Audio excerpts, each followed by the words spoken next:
Shalom, welcome to Rob on the Rock. Today we're going to look at the Torah portion called Nitzavim from Deuteronomy 29 and 30. We have a fragment here from Cave 1 at Qumran, dated to the Hellenistic-Roman era. So I estimate that to 100 BC sometime into the 1st century BC. Some of the things that we notice notice here in the left column, we have a nice right justification. So that is all these lines start nice here. Whereas with the left, we kind of have a little variance. And that's what we would expect. We know that Hebrew is that way. We start on the right, whether we're reading or writing, we start on the right and move to the left. What we're going to see here is this portion here, and I have a translation that we'll go over. This is part of Deuteronomy 29, and then what we see here is, in this side, is Deuteronomy 30, and the end of our Torah portion actually is right here, and then the beginning of the next. So what we're going to do is take some time here and look at this translation that I have here below. So the right column is this text, and the bold that you see, which I'm highlighting in yellow here, corresponds to the Hebrew text that is extant or is preserved or survives in the fragment. But it's now it is not with you alone that I am making this covenant and this oath, but both with those who stand here with us today, with Adonai our God, and with those who are not with us here today. For you know how we lived in the land of Egypt, and how we passed through the midst of the nations through which you passed. Moreover, you have seen their abominations and their idols made of wood and stone, silver and gold, which they had with them, so that there will not be among you a man or a woman, or a family or tribe whose heart turns away today from Adonai our God, to go serve the gods of those nations. That there will not be among you a root bearing poisonous fruit and wormwood. And it shall be, when he hears the words of this curse, that he will consider himself fortunate in his heart, saying, I will do well, though I walk in the stubbornness of my heart, in order to destroy the watered land along with the dry. A lot of text here, and I'm not going to get into all the core theological meat that's here. Because our investigation is really just on this, looking at the manuscript. However, I would modify some things in this translation. There's the word idols made of, I just imported that from, I believe it's the NASB. There's no made of there. It's their idols, wood and stone, silver and gold. And so to serve the gods of those nations is, as we see throughout the Torah and throughout the prophets, it's not that these are actually other gods that exist. It is their representations of their darkened hearts that they've projected onto the material world, such as, just like the golden calf, for example, that there was not really a god there. They actually took the name of the living God and put it on the calf that they had made out of gold. It's just that same thing here: wood, stone, silver, and gold, and then that's the right-hand column. The left-hand column then is this little bit here. I call heaven and earth. Well, what I have in bold is what we actually see, but the passage here, Deuteronomy 30:19 through 20. I call heaven and earth to witness against you today that I have placed before you life and death, the blessing and the curse. So choose life in order that you may live, you and your descendants, by loving Adonai your God, by obeying his voice, by holding close to him. For this is your life and the length of your days, so that you may live in the land which Adonai swore to your fathers, to Abraham, to Isaac, and to Jacob, to give them. Beautiful passage here, and a sobering reminder. And so aside from this fragment from ancient Qumran, I also have an image I'd like to share from what's called the Keter, or the Aleppo Codex. This dates to around 920, 930 AD. so about 1,100 years old. And we have our Torah portion beginning right here. Remember, the bulk of the Torah of the Aleppo Codex is destroyed, but we do have the last chapters of Deuteronomy, and we have this Torah portion here. Atem nitzavim hayom kulchem lifnei Adonai Elohechem. Y'all are standing today, all of you, before Adonai your Elohim, etc. That's the beginning of our Torah portion called Nitzavim. You are stationed, you are standing strong. That's the picture here. And one variation in the text, I'm going to move over to this column, is in this word where it says Gilulehem. Gilulehem etzva even kesef v'zahav. What this means is their abominations or their idols, wood and stone, silver and gold. So that is their referring back to that passage where the NASB adds made of. That's it. It doesn't even matter. It's their gilulim, their abominations, their idols are etzva even, kesef v'zahav. That means wood and stone, silver and gold. It means they are not really Elohim out there that they're worshiping. They're worshiping the dark projections of their own heart.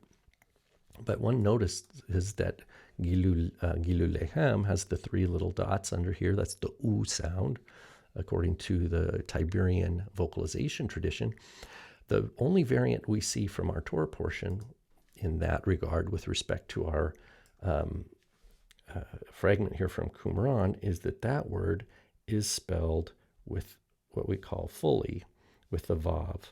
So it's right here. Oops, let me change the color of my pen to yellow. That'd be more visible.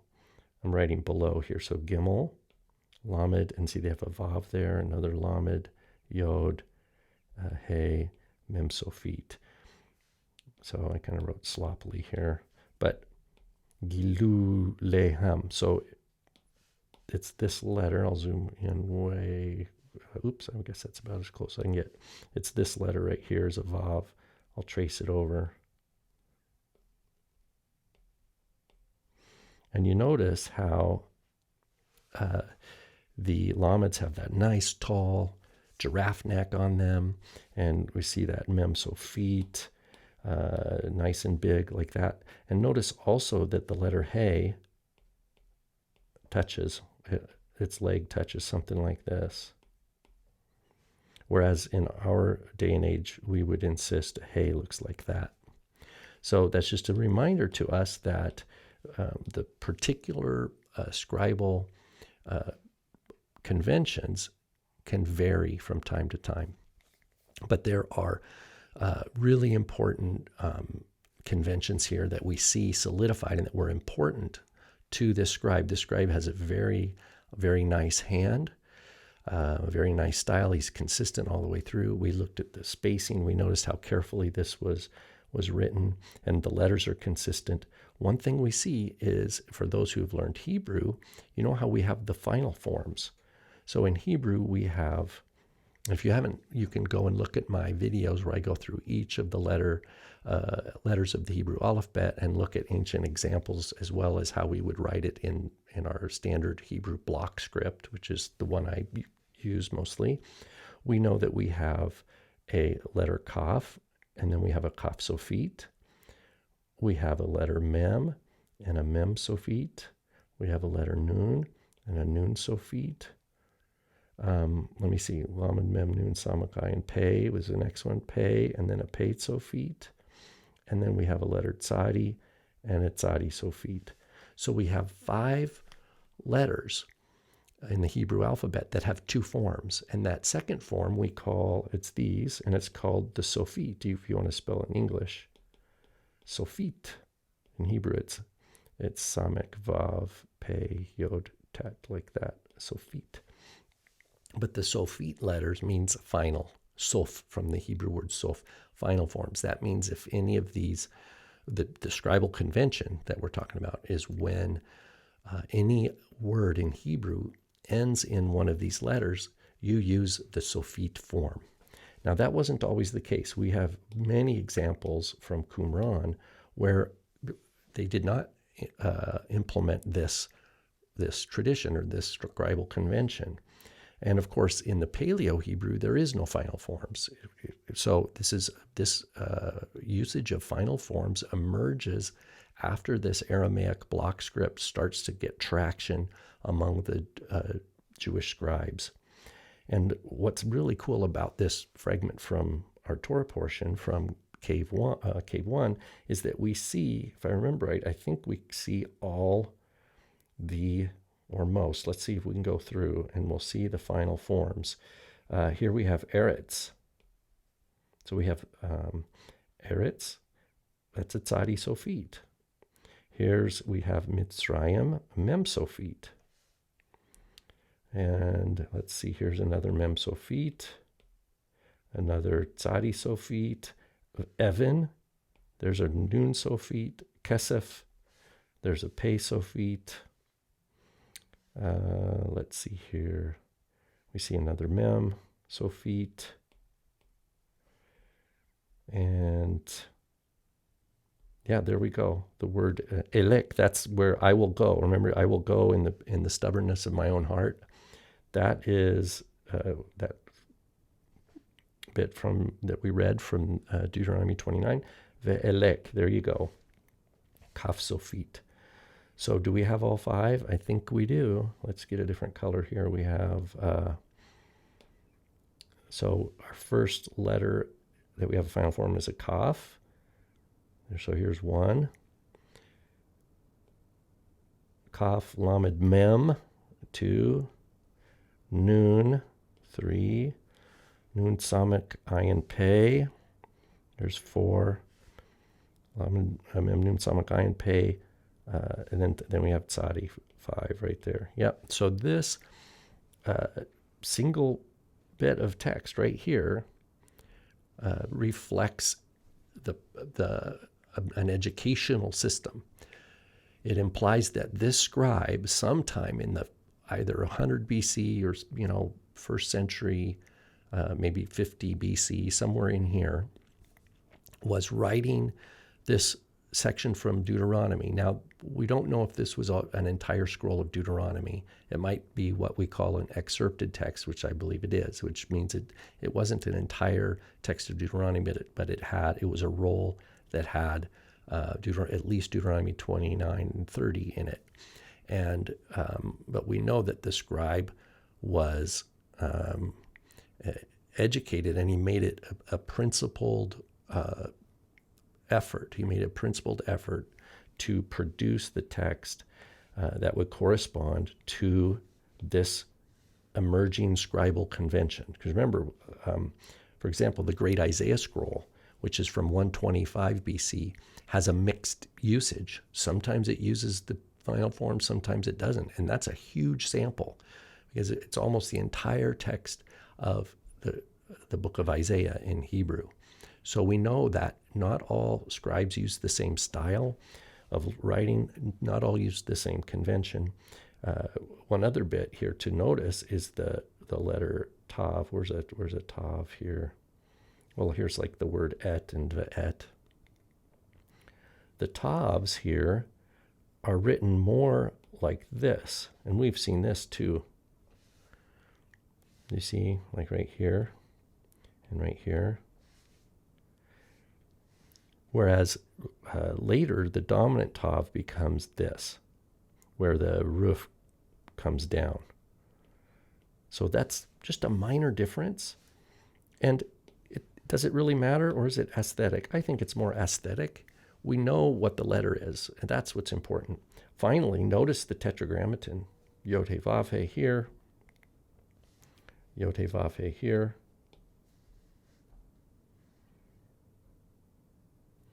I think there's another one somewhere.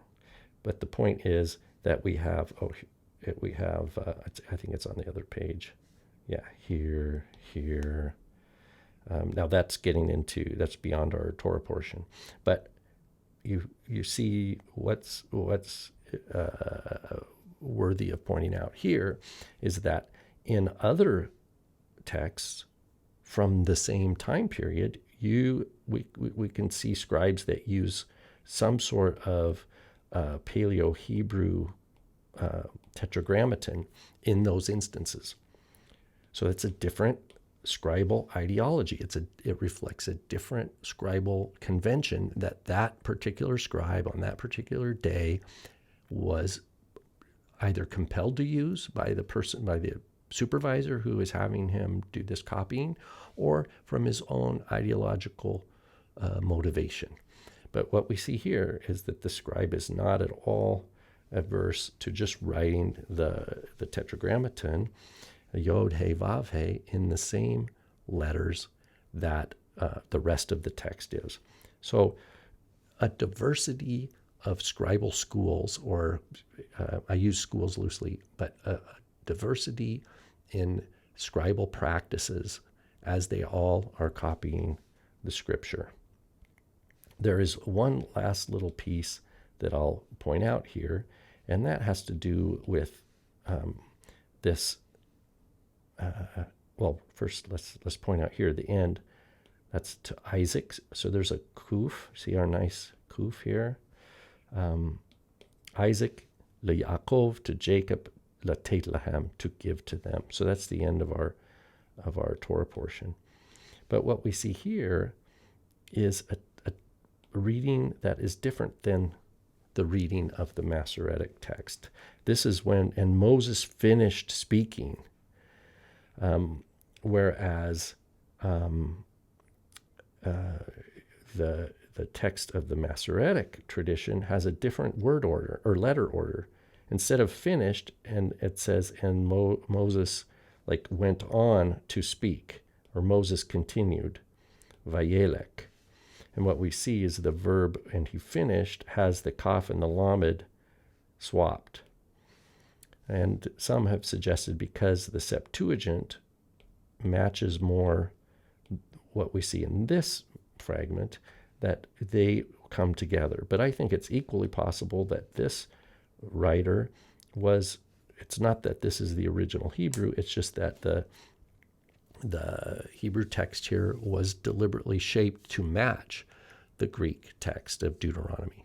But that's all speculation in any case. What we can do at the very least is appreciate about this product here. It would be really wonderful if we would have had the whole roll in really great condition. What did this look like originally? What was the purpose of this particular roll? If it was just sections of Deuteronomy and not the entire book of Deuteronomy, how did it function? Was it just a practice text? Was it a Hebrew translation of the Septuagint, so people who didn't know Greek could understand what the Greek Septuagint read for the sake of study? This sort of thing. There's questions we just don't have answers to.